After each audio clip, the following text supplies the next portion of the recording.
Hi, my name is Christian, and I am doing a reflection over everything that I learned in my English 1102 class that I took this summer.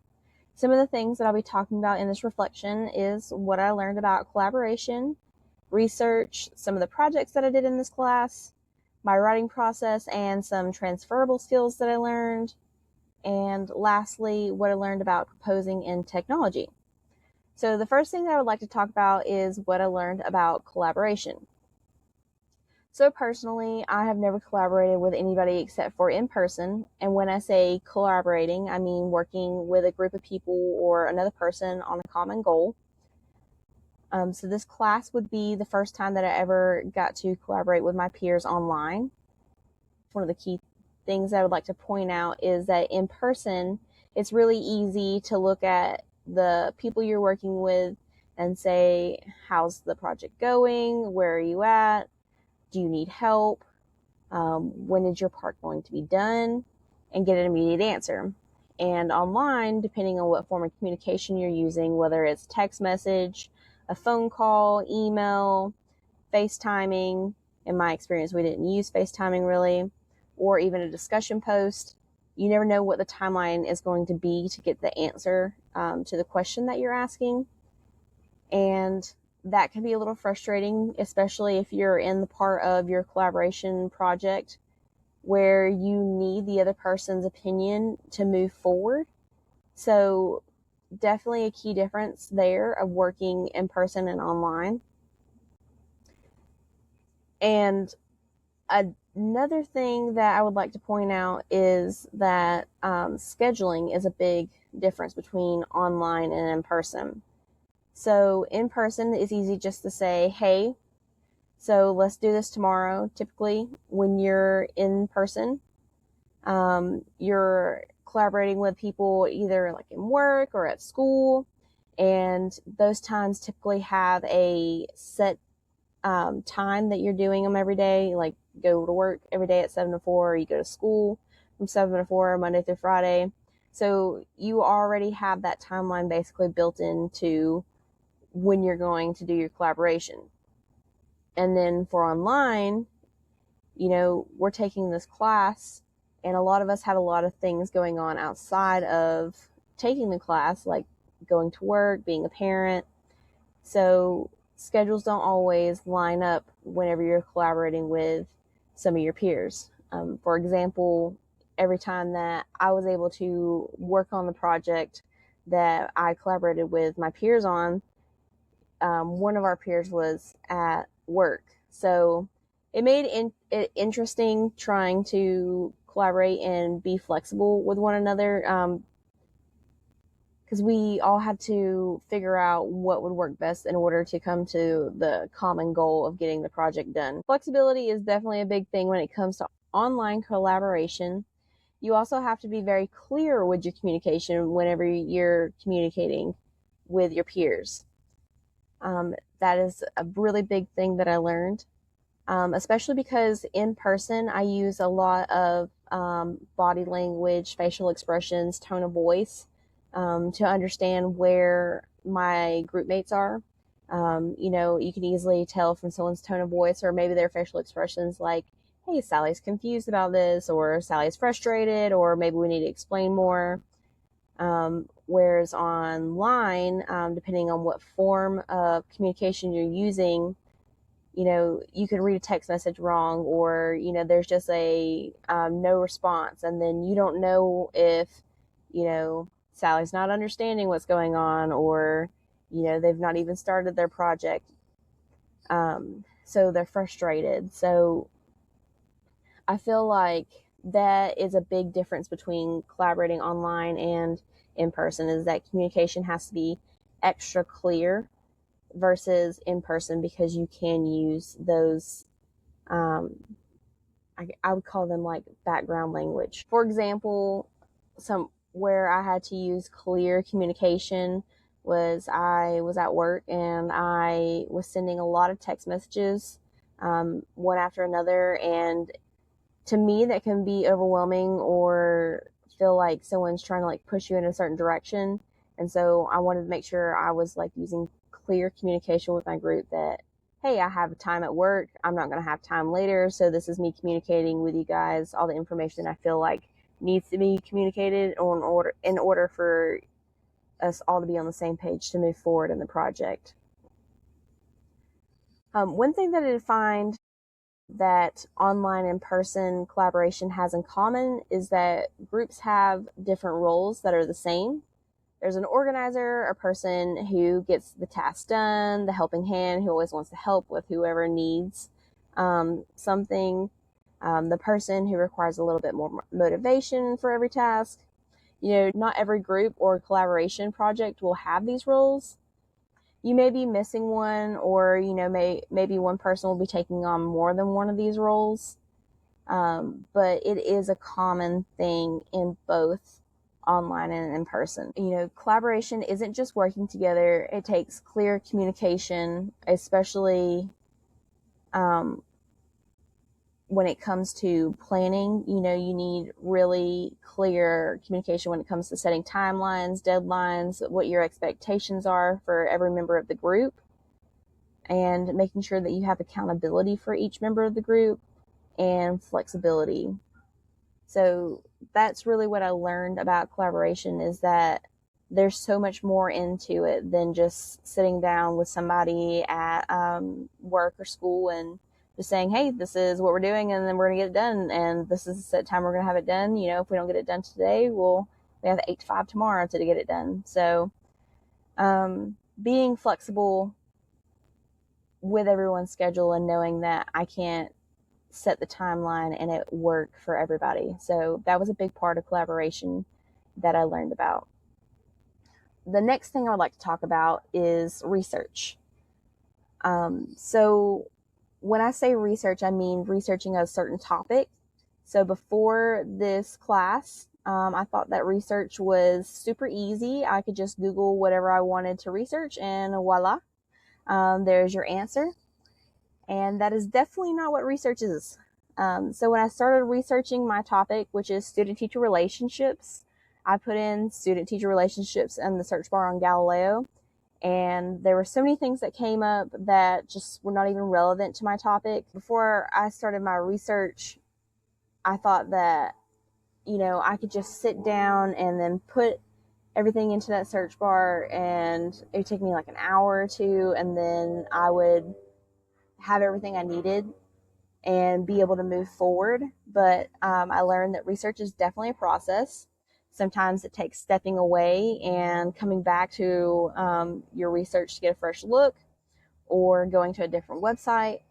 So that was definitely more than what I expected. And now I understand that whenever I do have a research topic that I'm trying to find information about, that I need to give myself a little bit more time than what I originally gave myself when it came to researching in this class, because finding information is just not as easy as you think it is, especially credible information.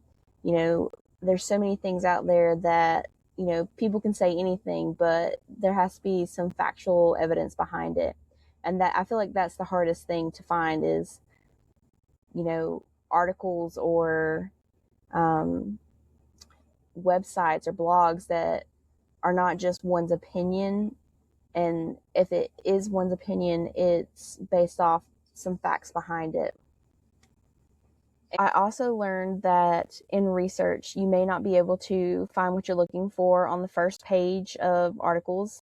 It may be page 5 or page 20 of different articles. And the same thing comes to whenever you open an article. The information you're looking for may not be on the first paragraph. You may have to read deep into the article or the essay that you're looking into before you find the information that you're looking for. Because honestly, when I started the research process, I felt like that I could open up a article and it was just what I was looking for would be right there. And it wouldn't be an experience where I had to dig, which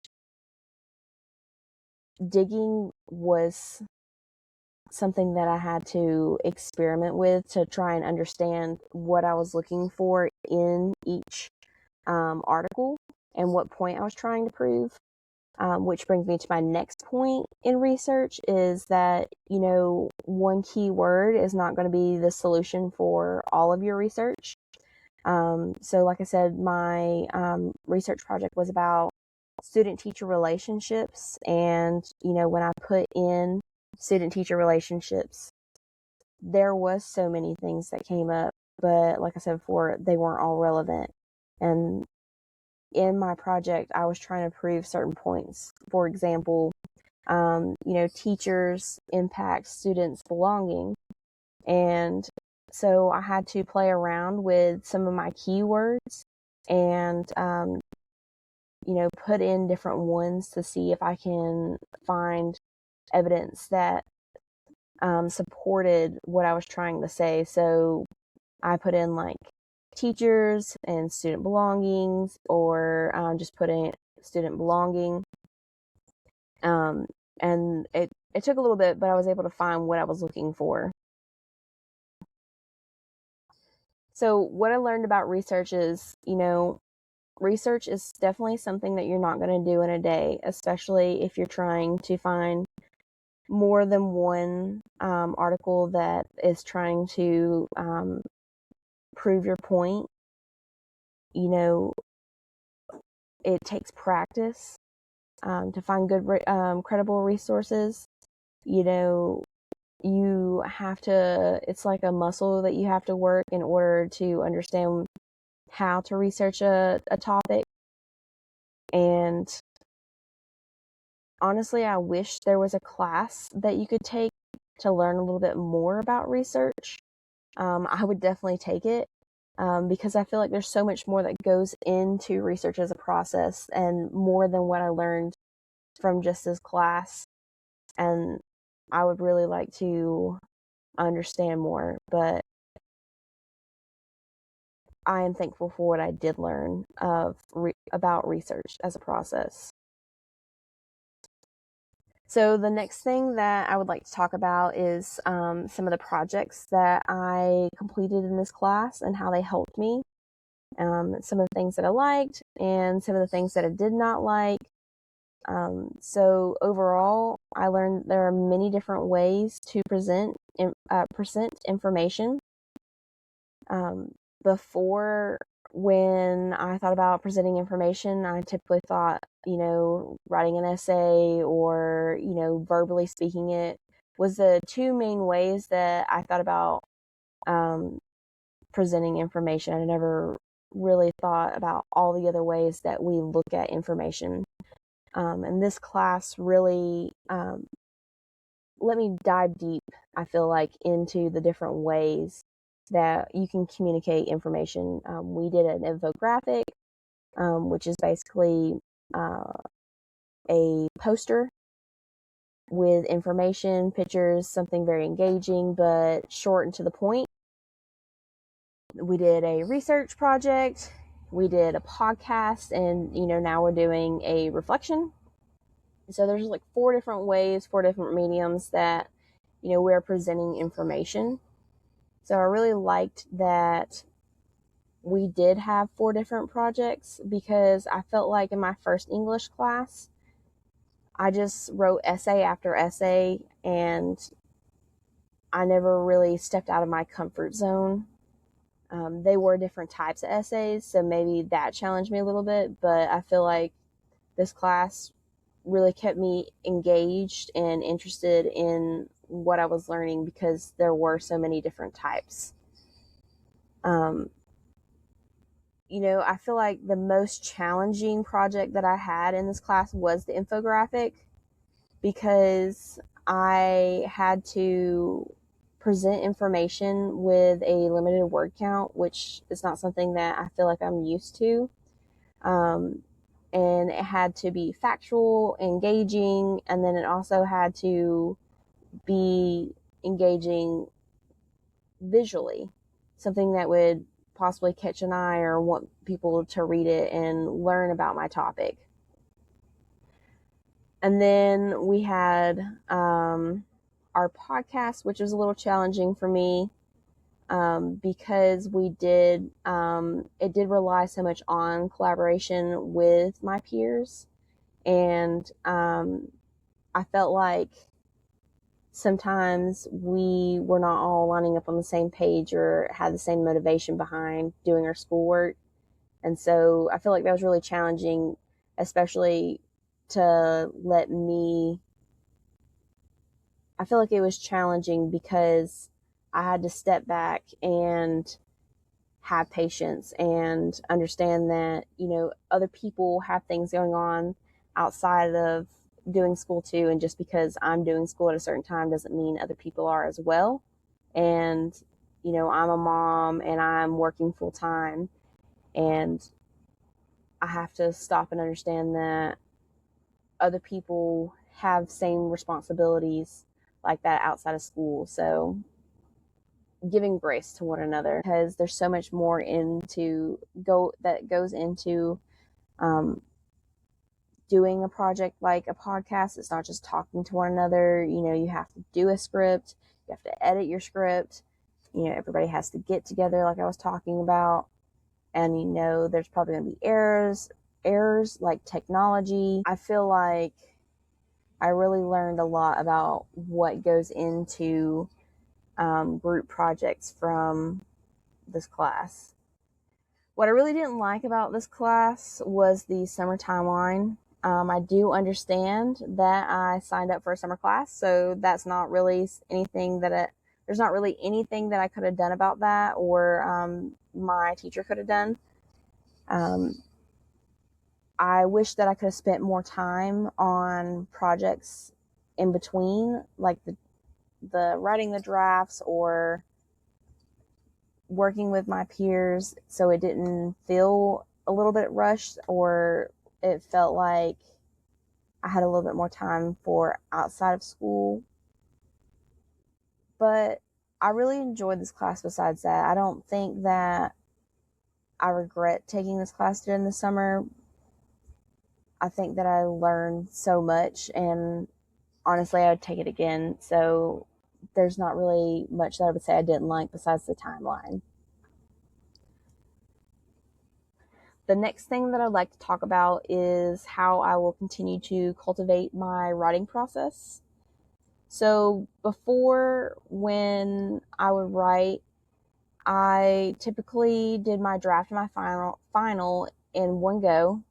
I would sit down and I would write one paragraph, and I didn't move forward from that paragraph until it was perfect, which caused a lot of overthinking and stress, if I'm being honest, when it comes to doing any type of project that is due.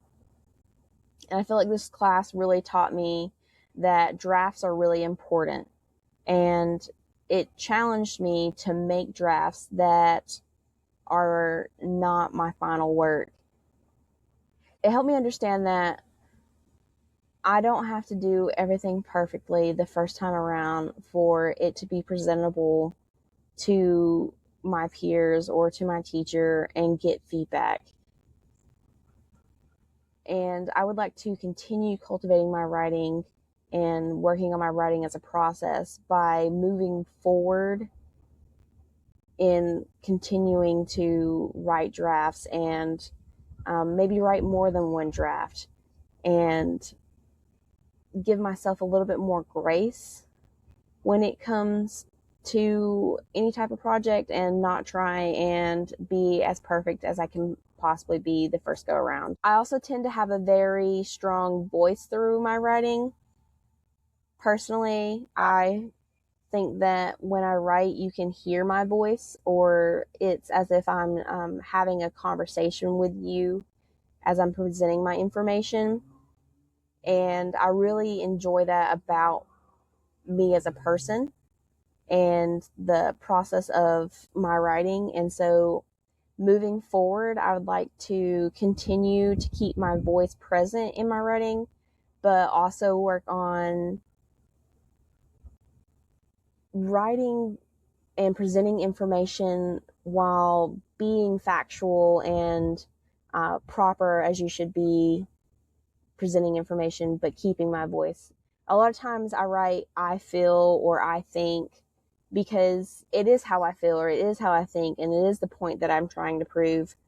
But moving forward, I'd like to explore more with taking those words out of my essays or the projects that I'm making and just see where it leads to in my writing in general. I think that I would like to go to some workshops when it comes to writing just to see what I can learn. I'm not I'm not just going to put writing in general on the back burner because, this is my last English class, and, the next type of English I have to take is like American literature or something like that. And it's not so concentrated on writing as a process, but I don't want to dismiss what writing is because every class that I've been in so far requires some type of writing, even math. There's discussion posts, history, you had to write an essay. I think moving forward, I will have to continue to write. And so I don't want to put my pen down just because I'm done with English. So basically, moving forward, I'm going to break up my writing into smaller steps, give myself a little bit more time with like writing drafts and not try and sit down and do it all in one go. Focus a little less on perfection and just getting my ideas down first, and just trust my voice when writing and know that it doesn't have to be facts all the time. It can still be me, but still be right. The next thing that I'd like to go over with you is the 3 transferable skills that I learned in this class. So the first thing that I definitely learned about was research. I talked about it a little bit before, what I thought research was as a process, and, what I think that, or how I feel about research now is way different than what I did before. I felt like research was really scary and I had no clue what I was doing.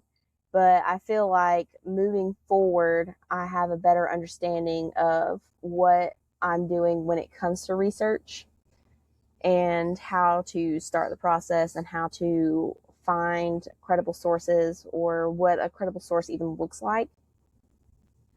And I think that that's going to be a really big skill for me to move forward in my college career, in my career as a teacher, because that's what I would like to be, is just knowing how to use research just in writing my papers and presenting my information. When someone asks me a question, I can go and research the topic and pull up facts and be able to present the information instead of it just being my opinion.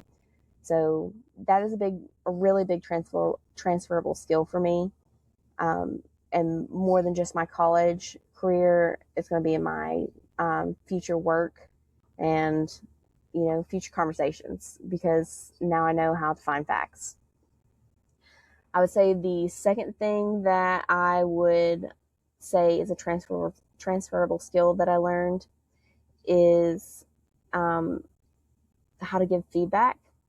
So the Eli review really helped me understand what feedback was and the different ways to give feedback, especially when receiving feedback from my peers. The only feedback that I've ever really received is from a teacher or from tutor.com. I would turn in a paper and I feel like it was more focused on spelling, grammar, or hey, this is the wrong word choice. So I feel like Eli Review really challenged me because it asked the students to give feedback on what is working, what is not working, what should someone expand on more. Did they meet all of the criteria that was asked of this project?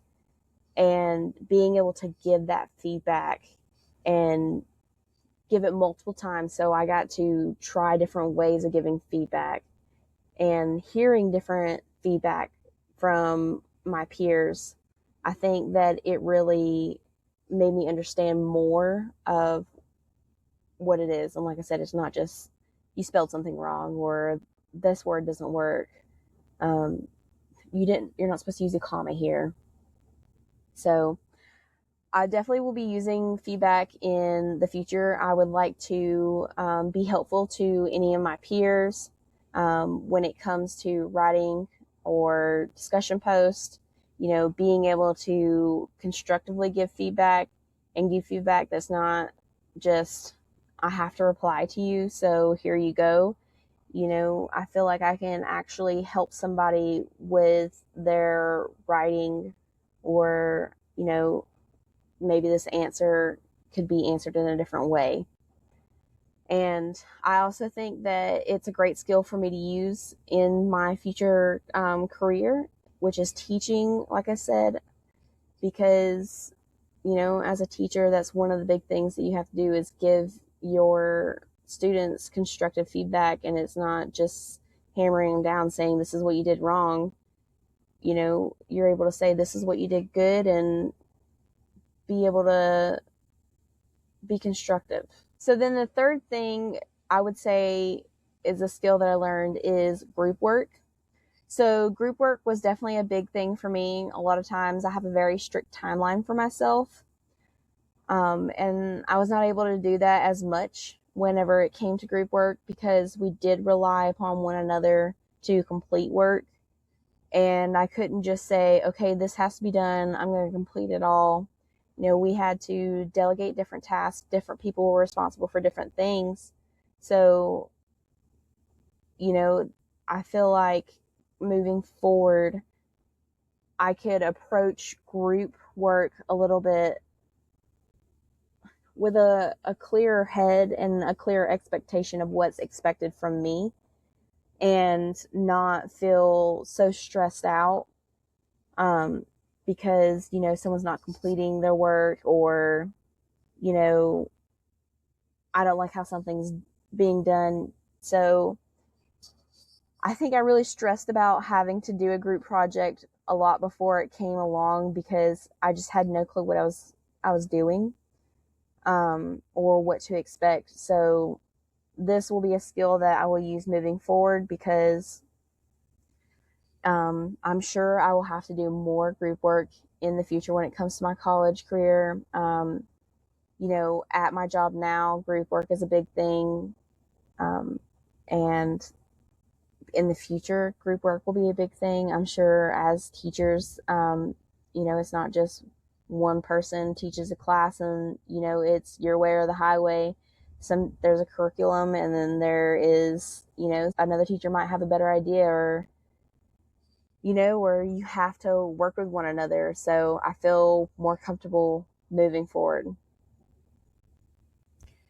And the last thing that I would like to talk about is what I learned about composing in technology. So before, I thought technology was just, you know, computers or what you composed in, and how I submitted my assignments. I didn't realize that there were so many different tools that technology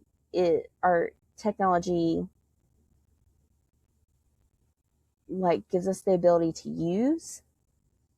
So there's things like Canva. You know, I was able to create my infographic on that. The website that I'm using now to record my podcast, and also to record this reflection. The technology allows me to edit everything instead of, you know, I didn't do the video right, and so now I have to start all over, and it's take number 10 and I just can't get it down. Um, Technology houses all my work, and there's so many different databases and websites, and, you know, I don't have to just go to a library and open a book. I can go to the computer and Google something. Um, so I know I talked a lot about what technology is and like how we use it, but I feel like that has so much to do with composing because composing is, writing the essay, creating the infographic, creating the podcast, creating this reflection. I'm composing, my work, and it's definitely different than just sitting down and writing the essay on a piece of paper. I feel like I couldn't move forward, honestly, without composing in technology. And this class taught me so much more, and how to use it.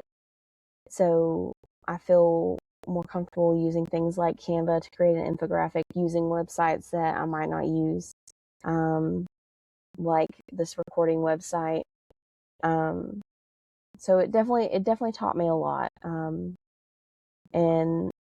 I have an open mind when it comes to technology and writing and composing and, making information in it because of this class. So I'm thankful for that.